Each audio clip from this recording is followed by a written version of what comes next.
प्रादेशिक समाचार के साथ मैं नीलम कुमार। पहले मुख्य समाचार। प्रधानमंत्री नरेंद्र मोदी आज सुबह 11 बजे आकांक्षी जिलों के जिलाधिकारियों के साथ करेंगे वर्चुअल माध्यम से बातचीत। सिमडेगा के उपायुक्त से कार्य प्रदर्शन की लेंगे जानकारी।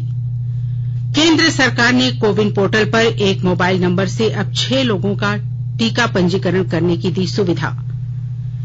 जेएसएससी ने संयुक्त प्रतियोगिता परीक्षा का किया कैलेंडर जारी। फरवरी में निकाला जाएगा विज्ञापन। 4500 पदों पर होगी नियुक्तियां। और राजधानी रांची समेत राज्य के कई इलाकों में छाया घना कोहरा। आज से राज्य के उत्तरी और मध्य भाग में होगी हल्के और मध्यम दर्जे की वर्षा। और समाचार से पहले एक जरूरी संदेश। देश के कई हिस्सों में कोविड का संक्रमण तेजी से बढ़ रहा है। हम श्रोताओं से सतर्क रहने और 15 से 18 वर्ष के बच्चों सहित अन्य लोगों को टीका लगवाने में मदद करने की अपील करते हैं। कोरोना वायरस का नया स्वरूप ओमिक्रॉन चिंता का कारण है। कृपया सुरक्षित रहने के लिए 3 सरल उपायों का पालन अवश्य करें। मास्क पहनें, 2 गज की सुरक्षित दूरी बनाए रखें, हाथ और चेहरे की सफाई का विशेष ध्यान दें। कोविड संबंधी किसी भी जानकारी और सलाह के लिए राष्ट्रीय हेल्पलाइन नंबर 011-2397-8046 और 1075 पर संपर्क करें। वहीं राज्य हेल्पलाइन नंबर 104 डायल कर किसी भी समस्या का त्वरित समाधान लिया जा सकता है।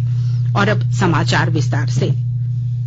प्रधानमंत्री नरेंद्र मोदी आज सुबह 11 बजे 112 आकांक्षी जिलों के जिलाधिकारियों के साथ वर्चुअल माध्यम से बातचीत करेंगे। श्री मोदी उन जिलों में सरकारी योजनाओं और कार्यक्रमों की प्रगति तथा कार्यान्वयन की वर्तमान स्थिति के बारे में जानकारी लेंगे।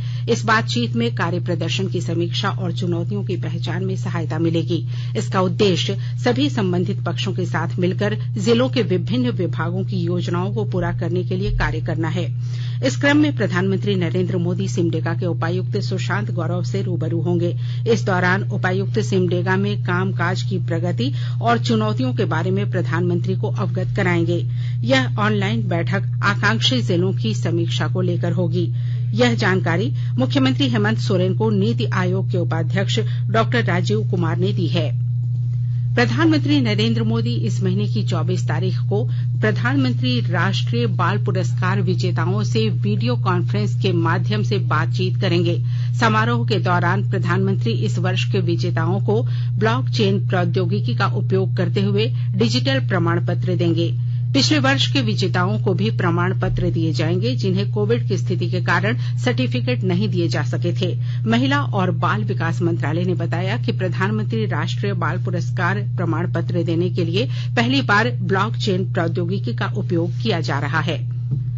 सरकार ने कहा कि कोविन पोर्टल पर एक मोबाइल नंबर के जरिए टीके के लिए अब 6 लोगों का पंजीकरण किया जा सकता है। इससे पहले एक नंबर से 4 लोगों का पंजीकरण किया जा सकता था।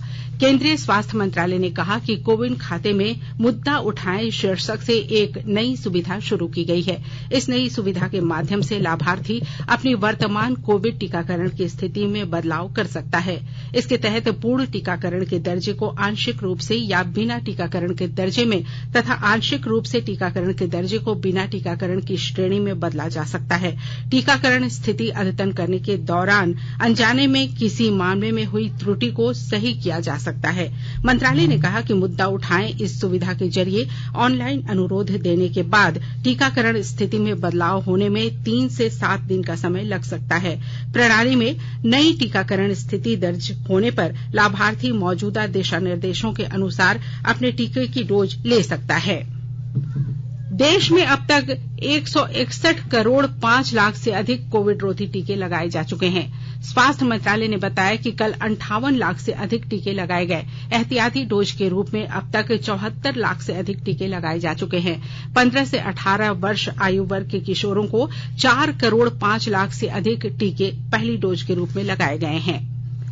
15 से 18 आयु वर्ग के लिए टीकाकरण शुरू होने के 19 दिन के अंदर 4 करोड़ से अधिक किशोरों को कोविड रोधी टीके लगाए गए हैं। स्वास्थ्य मंत्री मनसुख मांडविया ने टीकाकरण की तेज गति का उल्लेख करते हुए कहा कि युवा भारत कोविड महामारी के खिलाफ संघर्ष को मजबूत करने में महत्वपूर्ण योगदान कर रहा है। राज्य में बढ़ते कोरोना संक्रमण के बीच राहत की खबर है।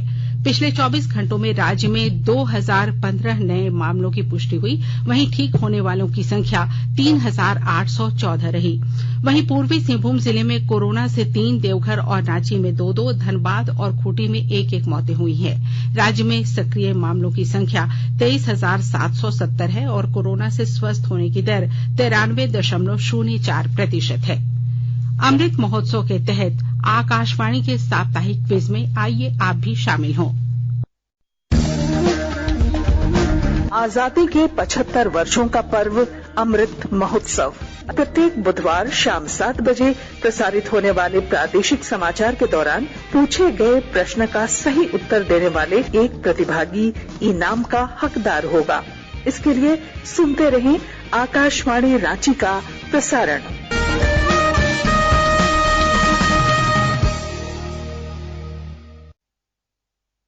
जागो ग्राहक जागो, जागो ग्राहक जागो। आजादी का अमृत महोत्सव के लिए सभी उपभोक्ताओं को शुभकामनाएं। हॉलमार्क सोने की शुद्धता सुनिश्चित करता है। हमेशा हॉलमार्क वाले सोने के आभूषण खरीदें। उपभोक्ता किसी भी शिकायत के लिए कृपया राष्ट्रीय उपभोक्ता हेल्पलाइन टोल फ्री नंबर 14404 पर संपर्क करें। उपभोक्ता मामले विभाग भारत सरकार द्वारा जनहित में जारी। जानो अपने अधिकारों को, अपने हक पहचानो, बेईमानों को सबक सिखाओ, ग्राहक अब तो जागो। जागो ग्राहक जागो, जागो ग्राहक जागो। आकाशवाणी के ताजातरीन समाचारों के लिए आप हमारी वेबसाइट newsonair.com पर लॉग ऑन कर सकते हैं। ताजा समाचार Twitter handle @AIR News Alerts और Facebook page all India radio news पर भी उपलब्ध है। आप प्रादेशिक समाचार एकांश के ट्विटर हैंडल @AIR News _ और फेसबुक, इंस्टाग्राम पेज तथा YouTube channel AIR News Ranchi पर भी हमारे बुलेटिन सुन सकते हैं। प्रादेशिक समाचार आप आकाशवाणी रांची से सुन रहे हैं और अब पेश है कोरोना से बचाव के कुछ संदेश।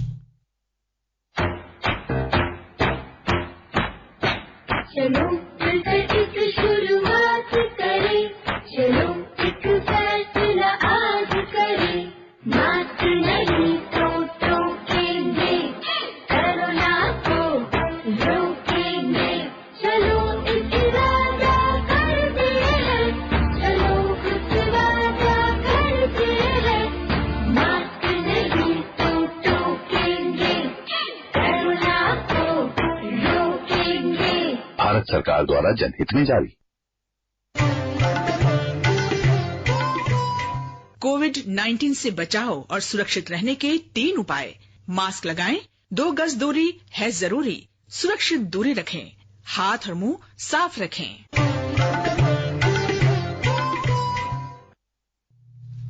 प्रादेशिक समाचार में आपका एक बार फिर स्वागत है। झारखंड कर्मचारी चयन आयोग JSSC ने संयुक्त प्रतियोगिता परीक्षा के लिए कैलेंडर जारी कर दिया है।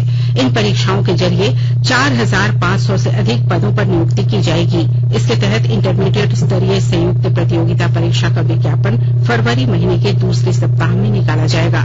परीक्षा OMR शीट पर मई महीने के दूसरे सप्ताह में ली जाएगी। अगस्त के तीसरे सप्ताह में परीक्षाफल का प्रकाशन किया जाएगा।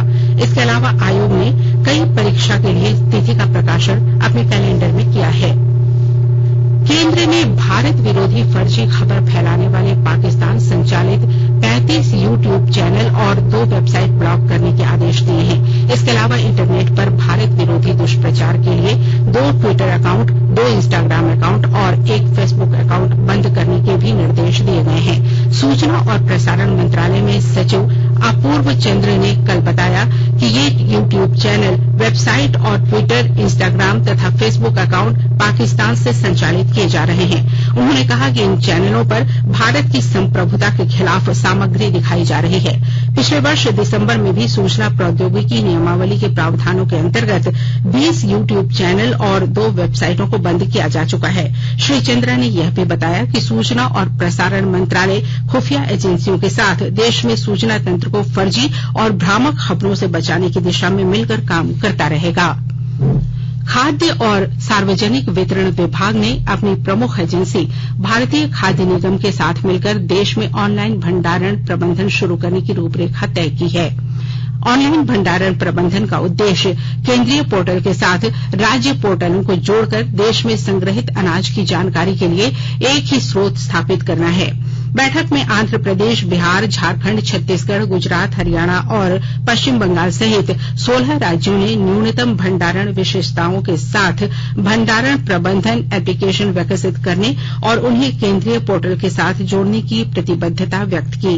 मंत्रालय ने कहा कि यह कार्य इस साल मार्च तक पूरा होने की उम्मीद है और इससे अनाज के भंडारण, आवाजाही और वितरण में दक्षता तथा पारदर्शिता बढ़ेगी। लोहरदगा जिले में महिलाओं को स्वावलंबी बनाने के उद्देश्य से सेन्हा प्रखंड कार्यालय परिसर में स्वेटर उत्पादन केंद्र खोला गया है। इस केंद्र में 30 महिलाएं प्रशिक्षण प्राप्त कर स्वेटर बनाने का काम कर रही हैं। विस्तृत ब्यौरा दे रहे हैं हमारे लोहरदगा संवाददाता। जिला में महिलाओं को स्वावलंबी बनाने के उद्देश्य से कई कार्य किए जा रहे हैं। इसी के तहत लोहरदगा जिला के सेन्हा प्रखंड परिसर में स्वेटर उत्पादन केंद्र का शुभारंभ किया गया। इस केंद्र में सिलाई मशीनों का अधिष्ठापन SCA मद से किया गया है, जिसकी लागत 34.5 लाख रुपए है। इसका उद्घाटन जिले के उपायुक्त दिलीप कुमार टोप्पो ने किया। इस मौके पर उन्होंने कहा कि इस उत्पादन केंद्र के खुल जाने से यहाँ की स्थानीय महिलाओं को काफी फायदा होगा। बताया जा रहा है कि इस केंद्र में निर्मित स्वेटर रांची, गुमला, पलामू तथा अन्य जिलों में भी भेजा जाएगा। इस केंद्र में कुल 30 महिलाएं वर्तमान समय में स्वेटर निर्माण के कार्य में लगी हैं, जिन्हें प्रशिक्षण दिया गया है। महिलाओं का कहना है कि स्वेटर उत्पादन के माध्यम से उन्हें अपनी प्रतिभा निखारने का अवसर मिला है और आने वाले दिनों में लोहरदगा जिला स्वेटर उत्पादन के मामले में एक सफल जिला माना जाएगा। गोपी कृष्ण कुंवर, आकाशवाणी समाचार, लोहरदगा। राजधानी रांची समेत राज्य के कई इलाकों में कल देर रात से घना कोहरा छाया हुआ है। मौसम विभाग के अनुसार आज राज्य के उत्तरी और मध्य भाग में कहीं कहीं हल्की तथा मध्यम दर्जे की वर्षा होगी। वहीं 23 से 25 जनवरी के बीच एक बार फिर पश्चिमी विक्षोभ का असर देखने को मिलेगा। मौसम वैज्ञानिक अभिषेक आनंद ने बताया कि पश्चिमी विक्षोभ के कारण न्यूनतम तापमान में 2 से 3 डिग्री सेल्सियस तक की बढ़ोतरी हो सकती है। उन्होंने बताया कि 25 जनवरी के बाद मौसम शुष्क होगा तथा रात के तापमान में गिरावट होगी और ठंड में एक बार फिर बढ़ोतरी होगी। दक्षिण अफ्रीका ने दूसरे एक दिवसीय क्रिकेट मैच में भारत को 7 विकेट से हराकर 3 मैचों की श्रृंखला में 2-0 की अजेय बढ़त बना ली है। मेजबान दक्षिण अफ्रीका ने 288 रन का लक्ष्य 49वें ओवर में हासिल कर लिया। श्रृंखला का तीसरा और अंतिम मैच कल केपटाउन में खेला जाएगा। और अब अखबारों की सुर्खियां। राज्य से प्रकाशित होने वाले लगभग सभी अखबारों ने JSSC द्वारा परीक्षा कैलेंडर जारी किए जाने और 4500 पदों पर नियुक्तियों की खबर को प्रमुखता से प्रकाशित किया है। प्रभात खबर ने लिखा है, अमर जवान ज्योति का राष्ट्रीय समर स्मारक की लौ में विलय। वहीं हिन्दुस्तान का शीर्षक है, इनामी नक्सली प्रामाणिक का AK-47 के साथ सरेंडर। दैनिक भास्कर ने लिखा है, फोर्ब्स के टॉप 100 मैनेजर में कोल इंडिया के विनय रंजन। दैनिक जागरण लिखता है, T20 विश्व कप में भारत का पहला मुकाबला पाकिस्तान से 23 अक्टूबर को। वहीं रांची एक्सप्रेस प्रधानमंत्री के हवाले से लिखता है, अर्थव्यवस्था को मजबूती देने में पर्यटन की अहम भूमिका। द टाइम्स ऑफ इंडिया ने इंडिया गेट पर नेताजी सुभाष चंद्र बोस की प्रतिमा स्थापित होने की खबर को प्रमुखता से प्रकाशित किया है। और हिन्दुस्तान टाइम्स लिखता है, दिल्ली में सप्ताहांत कर्फ्यू रहेगा लागू। और अब अंत में मुख्य समाचार एक बार फिर। प्रधानमंत्री नरेंद्र मोदी आज सुबह 11 बजे आकांक्षी जिलों के जिलाधिकारियों के साथ करेंगे वर्चुअल माध्यम से बातचीत। सिमडेगा के उपायुक्त से कार्य प्रदर्शन की लेंगे जानकारी। केंद्र सरकार ने कोविन पोर्टल पर एक मोबाइल नंबर से अब 6 लोगों का टीका पंजीकरण करने की दी सुविधा। JSSC ने संयुक्त प्रतियोगिता परीक्षा का किया कैलेंडर जारी। फरवरी में निकाला जाएगा विज्ञापन। 4500 पदों पर होगी नियुक्तियां। और राजधानी रांची समेत राज्य के कई इलाकों में छाया घना कोहरा। आज से राज्य के उत्तरी और मध्य भाग में होगी हल्की और मध्यम दर्जे की वर्षा। इसके साथ ही आकाशवाणी रांची से प्रादेशिक समाचार का ये बुलेटिन समाप्त हुआ। नमस्कार।